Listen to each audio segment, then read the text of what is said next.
totally disturbed by all the things that are happening. বিশ্বজুড়ে চলমান অস্থিরতা এবং মধ্যপ্রাচ্যের সংঘাত নিয়ে গভীর উদ্বেগ প্রকাশ করেছেন বলিউড অভিনেত্রী নোরা ফাতেহি। গত রোববার সামাজিক মাধ্যমে প্রকাশিত এক ভিডিও বার্তায় তিনি জানান, বর্তমানে ভারতে অবস্থান করলেও মধ্যপ্রাচ্যের সাম্প্রতিক ঘটনাবলী তাকে মানসিকভাবে ব্যথিত করছে। সেখানে যা ঘটছে তা সাধারণ মানুষের জন্য অত্যন্ত উদ্বেগজনক ও কষ্টদায়ক বলেও উল্লেখ করেন তিনি। ভিডিও বার্তায় নোরা বলেন, দীর্ঘদিন ধরে বিশ্বজুড়ে চলতে থাকা বিভিন্ন সংঘাত ও ট্র্যাজেডির কারণে মানুষ মানসিকভাবে ক্লান্ত হয়ে পড়েছে।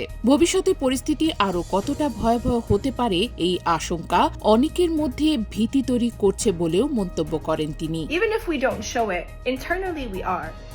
তিনি আরও বলেন, নিরীহ মানুষের প্রাণহানি যেন আর না ঘটে এটাই তার প্রত্যাশা। এই কঠিন সময়ে একে অপরের পাশে থাকা, প্রার্থনা করা এবং মানসিকভাবে শক্ত থাকা জরুরি বলেও উল্লেখ করেন অভিনেত্রী।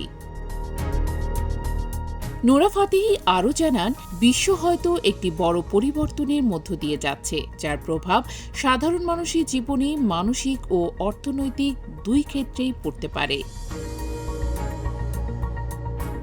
কাজের ক্ষেত্রে তিনি বর্তমানে ব্যস্ত সময় পার করছেন। সম্প্রতি দিলভর কি আঁখোঁ মে গানে তার পারফরমেন্স দর্শক মহলে প্রশংসিত হয়েছে।